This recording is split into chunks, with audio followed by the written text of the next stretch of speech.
नमो भगवते वासुदेवाय। भक्तों, आज की इस वीडियो में हम देवशयनी एकादशी व्रत कथा श्रवण करेंगे। देवशयनी एकादशी ब्रह्म वैवर्त पुराण में देवशयनी एकादशी का विशेष महत्व का वर्णन किया गया है। इस व्रत से प्राणी की समस्त मनोकामनाएं पूर्ण होती हैं।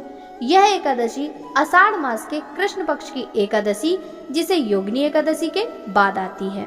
आषाढ़ मास के शुक्ल पक्ष की एकादशी को ही देवशयनी एकादशी कहा जाता है। इस एकादशी चातुर्मास का आरंभ माना जाता है। इस अवधि में कोई भी शुभ कार्य आदि नहीं किए जाते हैं। मान्यता है कि इस दिन से भगवान श्री हरि विष्णु क्षीर सागर में शयन करते हैं, फिर 4 माह बाद उन्हें उठाया जाता है। उस दिन को देवोत्थानी एकादशी कहा जाता है। इस बीच अंतराल को चातुर्मास कहा गया है।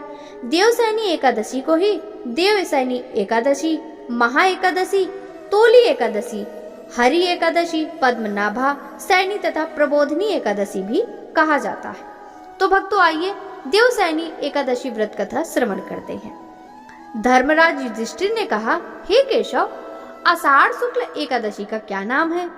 इस व्रत के करने की क्या विधि है और किस देवता का पूजन किया जाता है? श्री कृष्ण कहने लगे कि हे युधिष्ठिर, जिस कथा को ब्रह्मा जी ने नारद जी से कहा था वही मैं तुमसे कहता हूँ। एक बार देवर्षि नारद जी ने ब्रह्मा जी से इस एकादशी के विषय में जानने की उत्सुकता प्रकट की। तब ब्रह्मा जी ने उन्हें बताया, सतयुग में मानधाता नामक एक चक्रवर्ती राजा राज्य करते थे।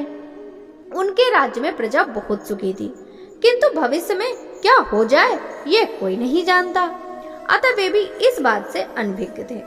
उनके राज्य में शीघ्र ही भयंकर अकाल पड़ने वाला है। उनके राज्य में पूरे 3 वर्ष तक वर्षा न होने के कारण भयंकर अकाल पड़ा। इस अकाल से चारों ओर त्राही त्राही मच गई। धर्म पक्ष के यज्ञ, हवन, पिंडदान, कथा, व्रत आदि में कमी हो गई। जब मुसीबत पड़ी तो धार्मिक कार्यों में प्राणियों की रुचि कहाँ रह जाती है। प्रजा ने राजा के पास जाकर अपनी वेदना की दुहाई दी। राजा तो इस स्थिति को लेकर पहले ही दुखी थे। वे सोचने लगे कि आखिर मैंने ऐसा कौन सा पाप कर्म किया है जिसका दंड मुझे इस रूप में मिल रहा है।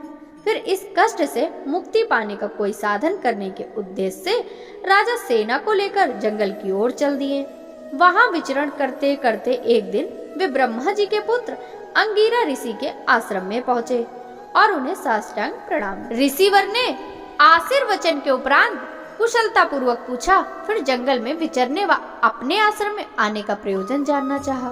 तब राजा ने हाथ जोड़कर कहा, महात्मन, सभी प्रकार से धर्म का पालन करता हुआ भी मैं अपने राज्य में दुर्भिक्ष का दृश्य देख रहा हूँ। आखिर किस कारण से ऐसा हो रहा है? कृपया करके इसका समाधान करें। यह सुनकर महर्षि अंगिरा ने कहा, हे राजन, सब युगों में यह उत्तम सतयुग है। इसमें छोटे से भी पाप का बड़ा भयंकर दंड मिलता है।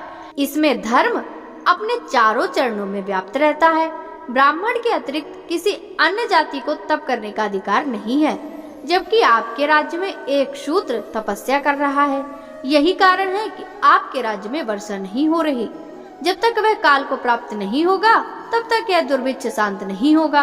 दुर्भिक्ष की शांति उसे मारने से ही संभव है, किंतु राजा का हृदय एक नरपराध शूद्र तपस्वी का समन करने को तैयार नहीं हुआ। उन्होंने कहा, हे देव, मैं उस निरपराध को मार दूं, यह बात मेरा मन स्वीकार नहीं कर रहा। आप कृपा करके कोई और उपाय बताएं।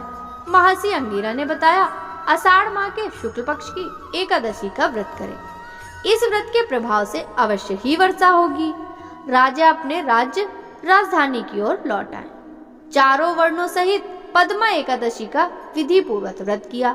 व्रत के प्रभाव से उनके राज्य में मूसलाधार वर्षा हुई और पूरा राज्य धन दान से परिपूर्ण हो गया।